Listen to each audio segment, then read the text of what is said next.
नमस्कार दोस्तों, today's topic is creating awareness about the Customs Act.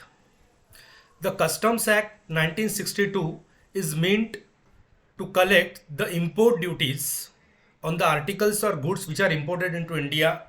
Number two, to collect the export duties on the articles or goods which are exported out of India. Beside the collection of taxes, the other objectives are to implement the prohibitions, the restrictions which are imposed by the other laws or enactments, for example, Foreign Exchange Management Act and other laws. The Customs Authority are also involved in preventing the smuggling or the illegal movement of articles by way of import or export.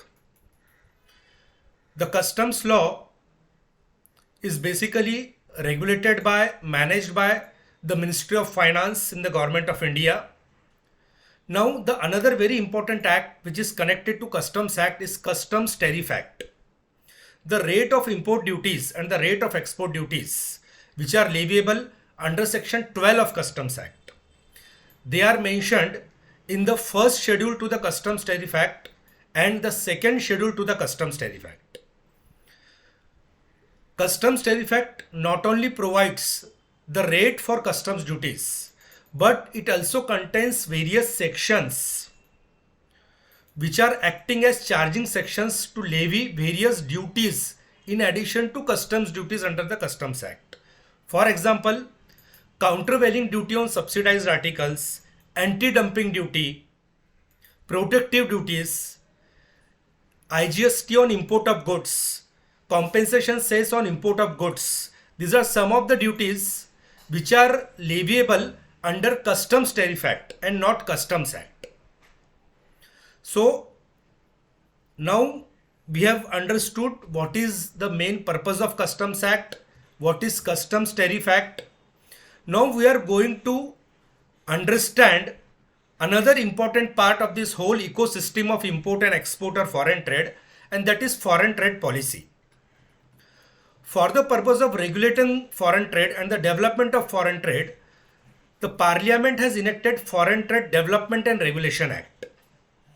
And under this Foreign Trade and Development and Regulation Act, the foreign trade policy is announced. Generally, this policy is announced for 5 years at a time, though it may be extended from time to time by notification.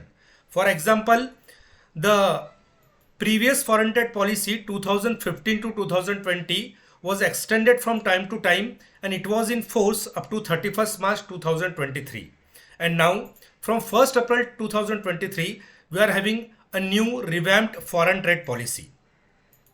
Now generally, what does foreign trade policy contain?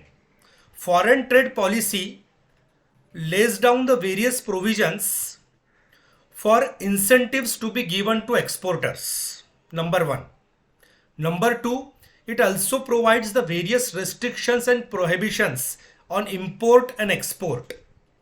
It also provides the mechanism for calculation of standard input and output norms for the purpose of incentives. So these are some of the important objects of foreign trade policy. One interesting point is that this foreign trade policy is governed by Ministry of Commerce and Industry, whereas the Customs Act, Customs Tariff Act, it's governed by Ministry of Finance. Another interesting point is whenever any exemptions, any incentives are given under foreign trade policy, generally the Customs Authority, they do not agree to those incentives or exemptions unless and until a similar notification is issued by the Ministry of Finance.